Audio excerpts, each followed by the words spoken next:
Hola, ¿cómo andan? Mi nombre es Malena Freiman. Bueno, hoy quiero contarles un poco del lado B de mi trabajo como neuropsicóloga, que tiene que ver con, bueno, mi formación, yo me gradué en la Universidad de Buenos Aires, me formé en el Hospital Posadas, hice mi práctica como estudiante, hice la práctica una vez de recibida en el área de neurología, en el área de psicología, ahí me formé. Cuando uno se forma en un hospital va notando que uno puede haber estudiado mucho, pero de repente en la situación, en el campo de batalla, como dicen, surgen nuevos emergentes y uno tiene que poder responder ante ellos.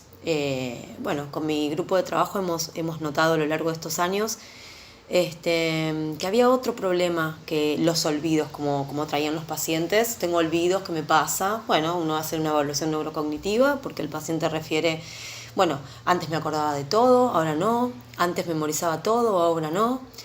Bueno, uno ante esos problemas realiza una evaluación neurocognitiva, como les digo siempre, en la cual se evalúa la memoria, se evalúa y se ven los olvidos, se define si estos olvidos son patológicos y requieren algún tipo de tratamiento, como taller de memoria o otro, que eso podría ser si les interesa, podría hablar específicamente en un video sobre eso.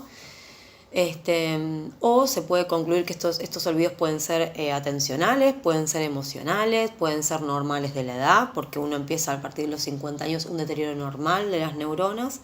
Bueno, eso es lo que tiene que ver con lo que está en los libros, como se dice.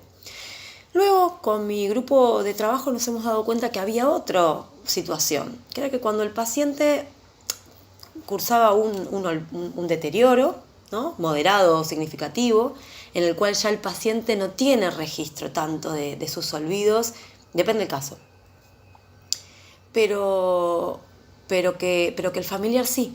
Ahí empieza esta nueva demanda, que es la que nosotros hemos tenido que responder en la práctica, ¿sí? Que ocurría que los familiares, al tener a su madre, a su tío, a su vecino o a alguien, porque el consultante puede ser cualquiera persona que quiera a otra persona y nota que se está deteriorando. Entonces el familiar de este paciente con olvidos, con deterioro cognitivo, generalmente significativo, ¿no? Una cosa... El familiar aparecía angustiado, se angustiaba muchísimo. Entonces por ahí el paciente entraba sonriente al consultorio, porque el paciente ya estaba cursando un deterioro muy avanzado, sin ningún tipo de angustia, y el familiar entraba llorando.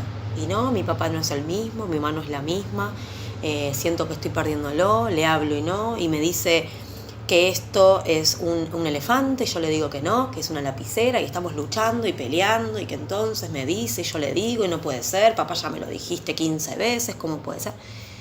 Esto era lo que nosotros notábamos, digamos, como profesionales en cada consulta, ¿no? Notamos que había algo que estaba necesitando nuestra atención, y es lo que hicimos y es lo que hoy realizamos, ¿sí? Que son los talleres de apoyo a familiares con problemas, de pacientes con problemas de memoria.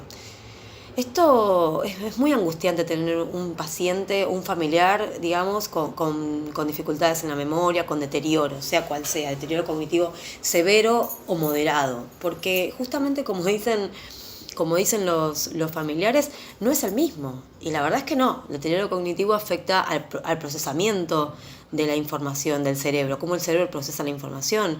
Si un paciente tiene, por ejemplo, afectado el lóbulo frontal, de repente una persona que nunca dijo una mala palabra va a empezar a decir malas palabras, a ser exhibicionista en la vía pública, y si mi papá no era así, o mi mamá no era así, y ahora se la pasa diciendo malas palabras, se la pasa diciendo cosas... Bueno, no era así justamente, es una enfermedad lo que está afectando a que su mamá o su papá o su tío sea así hoy. Esto es un ejemplo, ¿no? Si afectará el lóbulo frontal, que es el que se ocupa de filtrar, digamos, que ciertas cosas uno no las realice.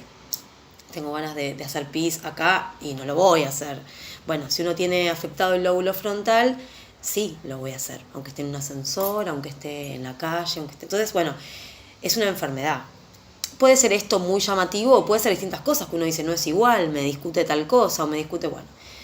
En base a esta demanda reiterada que habíamos tenido con mi grupo de trabajo, es que empezamos a realizar los talleres de apoyo y orientación a familiares con pacientes de deterioro cognitivo, en el cual, además de estar abiertos al debate emergente de los grupos, porque no es que se habla de esto y punto, sino que obviamente son 5 puntos los que yo siempre quiero trabajar con los familiares, pero obviamente después surgen preguntas, dudas puntuales y uno, trata de solucionar las dudas puntuales que surgen en los 10 personas del grupo o las que hayan, ¿no?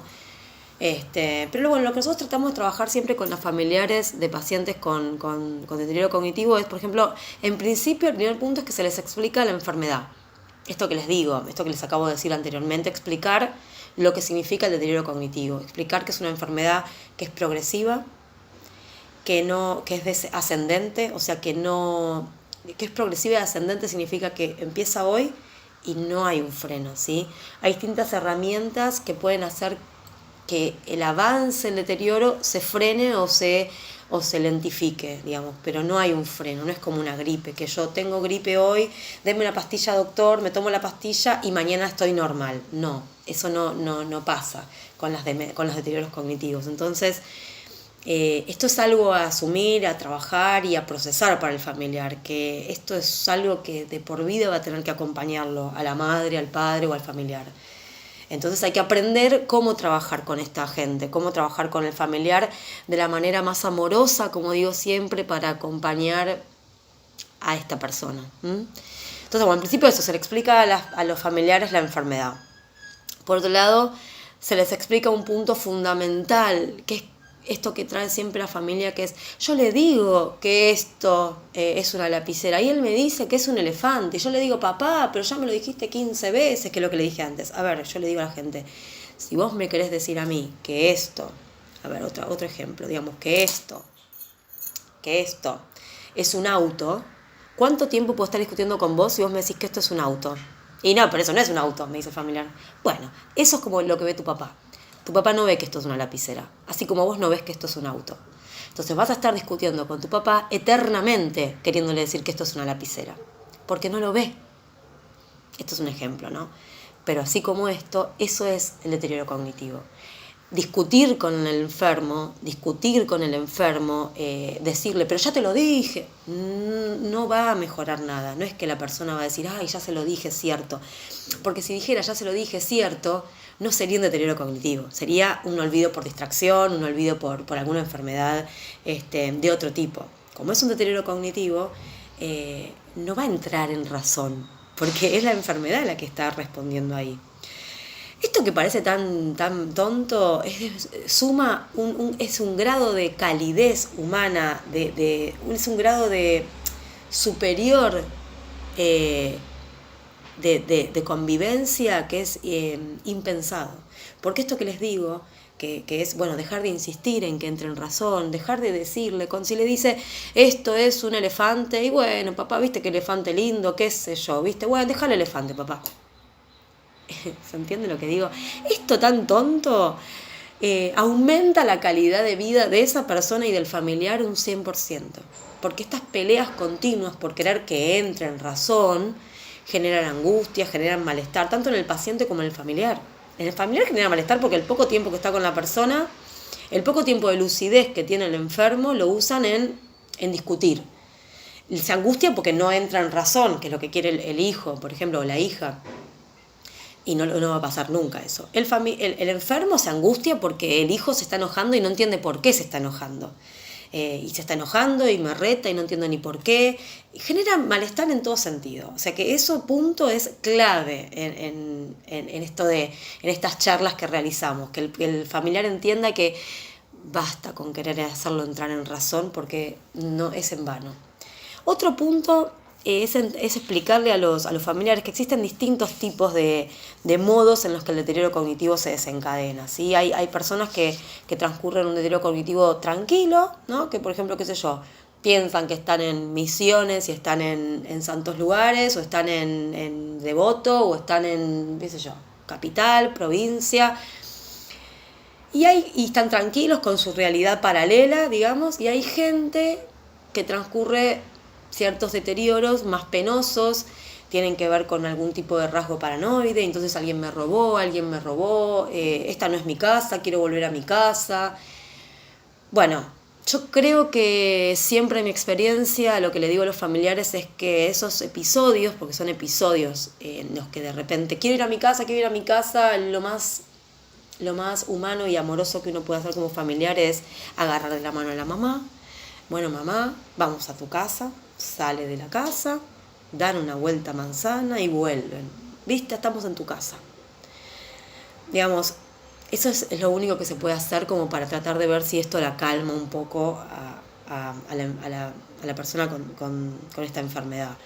Porque cuando ella dice mi casa, seguramente se está refiriendo a su casa de la infancia, y nunca va a estar esa casa, ¿sí? Entonces uno tampoco sirve de nada que le diga, pero si es tu casa, ¿no ves que es tu casa? O que le diga, pero ¿quién te va a robar si estás sola? ¿No ves que nadie te va a robar? ¿Qué te voy a robar yo? Y uno se enoja con él. Bueno, me parece que un poco seguirle la corriente, ¿no? Como a veces algunos familiares dicen, yo un poco le sigo la corriente. Bueno, está bien. Seguirle la corriente, bueno, vamos a ver quién te robó, a ver cuánta plata, mamá, bueno, quédate tranquila que yo voy a averiguar. Listo, lo dejamos ahí, que decante. Y si vuelve a salir el tema, volvemos a responder de forma de calmarle y tranquilizarlo al enfermo. Porque lo que uno tiene que entender es que esa persona está viviendo esa realidad. No es que nos dice de malo, digamos, esto. Bueno, esto por otro lado. Y el último punto es que es muy importante en los talleres que realizamos porque es difícil de procesar para la familia, y es que las personas que tienen un deterioro cognitivo moderado a significativo no pueden vivir solas, porque así como de repente se pierden en ciertos conceptos, en ciertas situaciones, en tiempo y espacio, en distintas cosas, también pueden prender la hornalla y olvidarla, abrir la puerta y salir a caminar y no saber dónde. Muchas cosas pueden pasar con una persona con esta enfermedad viviendo sola. O sea, si no hay familia continente, y no digo continente porque el hijo no ame a su mamá o la hija no ame a su papá o a su mamá, digo continente porque necesita la supervisión de alguien estando con esa persona, ¿sí? Aunque uno ame a su papá, si uno está todo el día trabajando, no puede cuidarlo, ¿se entiende? No puede cuidarlo. Entonces hay que buscar las herramientas para que esa persona de alguna manera no esté sola. Una persona así no puede vivir sola. También otro caso puede ser con los deterioros cognitivos que se desencadenan en forma sumamente agresiva, desconociendo al familiar. Uno no puede ayudarle a esa persona así, ¿se entiende? Entonces hay que buscar las herramientas, los profesionales adecuados que me pueden ayudar. Y ahí se abre el debate singular de cada grupo, como digo siempre, o de cada persona que me dice, bueno, no, pero yo no puedo internar a mi mamá en un lugar. Bueno, primer punto, hay distintos lugares en los que uno puede buscar ayuda de profesionales con internación. No hace falta uno depositarlo y no verlo nunca más, eso punto uno.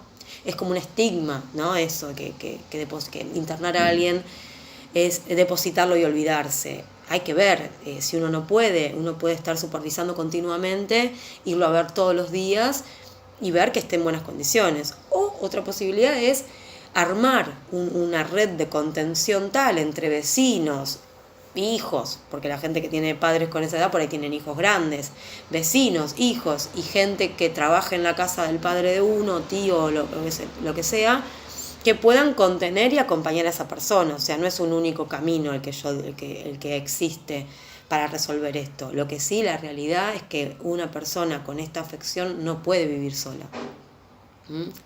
Y esto hay que tenerlo en cuenta y empezar a procesarlo.